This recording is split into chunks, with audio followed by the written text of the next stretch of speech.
parte da abertura, por exemplo, né? Às Sim. vezes a gente tem a lente 2.8 e você está com flash agora, né? Eu não tenho essa experiência ainda para mim ter fotos mais nítidas e tal. Total, ó, a nitidez não tem nada a ver com a abertura. Tá. Primeiro ponto, tá? Esquece em relação isso. ao foco também, ao foco, né? Também não tem nada a ver. Uhum. É uma coisa, outra coisa. Às vezes assim, mas quanto mais fechada a abertura, mais profundidade. Sim, mais profundo. Sim, vai ter mais campo de foco na sua foto, mas não quer dizer que seja mais nítido.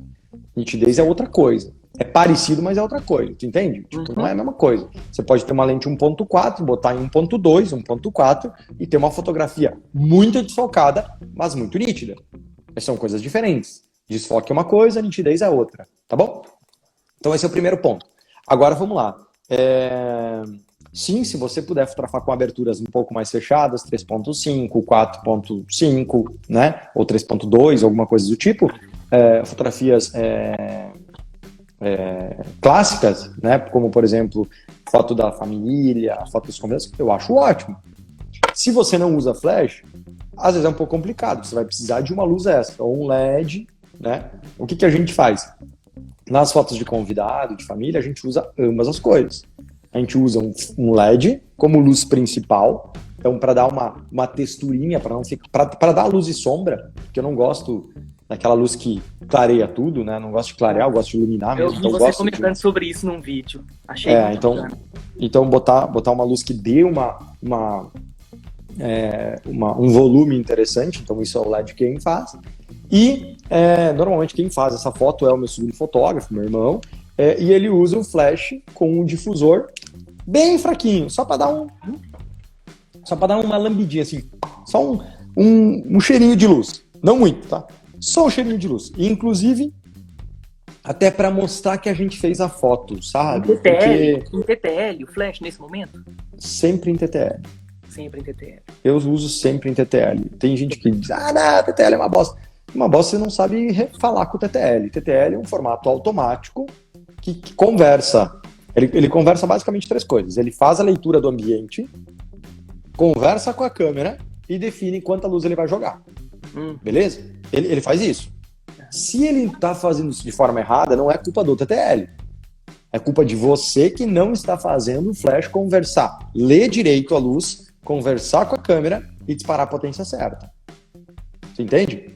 Uhum. Muita gente fala mal do TTL e eu sempre brinco, assim, é muito fácil falar mal do TTL e não saber configurar ele certo. Então, qual a fotometria que a sua câmera está lendo, qual a fotometria que o seu flash está lendo, como eles estão se comunicando. Então é um pouquinho complexo, mas depois que você pega a manha é muito fácil, é muito mais fácil que em manual, né? Então, sempre em TTL. Então, eu uso luz do ambiente, luz do LED e um pouquinho de flash, bem um pouquinho de flash. E aí eu fotografo geralmente 3.5, 4, mas 3.5, todo 4. Mas cada caso é um caso, tá? Sim, Por claro. exemplo, tem bastante luz? Beleza. Não tem luz? Já complica um pouco mais. Qual a sua câmera? Você tem uma câmera boa, então você pode subir um pouco mais o ISO. A galera tem uma câmera um pouco mais simples de entrada, não vai poder subir tanto o ISO, então talvez não dê para usar uma abertura tão fechada. Então, essas aberturas a gente segue algum parâmetro, inclusive ontem, olha que legal, ontem teve uma mentoria para os poderosos da turma 20, né? E eu falei bastante sobre isso. Me fizeram uma pergunta bem básica, que ele tinha problema lá sobre velocidade e tal. E aí eu criei uma tese para a galera criar sempre 3 casos de tudo. 3 casos para o ISO, 3 casos para velocidade, 3 casos para abertura. O que é isso? 3 casos extremos.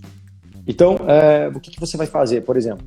O ideal de repente seria fotografar em 5.6. Esse caso, foto de convidado ou foto de família. 5.6. Eu vou inventar, tá? Uhum. 5.6. Perfeito. Melhor dos mundos, 5.6, maravilhoso. Tem bastante luz, tá tudo certo. Não tem tanta luz assim, tá complicado, 3.5. Caso extremo, tá escuro, já tô no talo do ISO, já tô no talo da velocidade, não dá. 2.2. Você entende? Que para tudo eu crio padrões na minha cabeça. Mundo perfeito, eu uso tal ISO. Mundo mais complicado, um ISO tal. Mundo extremo, tá complexo demais, tá escuro demais, complicou a minha vida, eu vou pro extremismo do ISO. Assim eu uso o ISO, assim eu uso a velocidade, assim eu uso a abertura. O momento confortável, o momento está começando a ficar desconfortável, mas tá tudo bem. E o caso extremo, fudeu, eu tenho que dar um jeito.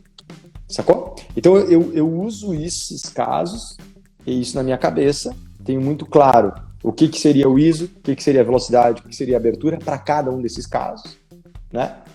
E aí eu tomo a decisão lá na hora. Por quê? Não dá para padronizar, né? Não, infelizmente, não dá para se criar um padrão. Antigamente, a minha mãe, quando começou a fotografar, né? Meu pai ensinava ela assim, eu não lembro agora de cabeça, mas sei lá, asa não sei qual do filme lá, 5.630, uma coisa assim. Então ela tinha, dentro da igreja era tal configuração, fora da igreja era tal configuração, o lugar era basicamente isso. Sim. Hoje em dia não dá mais, né? Hoje em dia não é assim que funciona, porque antigamente se usava muito flash, então o flash compensava, né, e tal. Hoje em dia eu não quero usar flash assim, com a sombra no fundo, escurece o fundo, então a fotografia mudou bastante, então a forma de fazer também mudou, né? Sim. Né? Então esse é o caminho, tá? O ideal 3.5, mundo perfeito, 4.5, 5.6, mundo perfeito. Mas o mundo perfeito ele não existe, né? Sempre. Às vezes existe, mas às vezes não.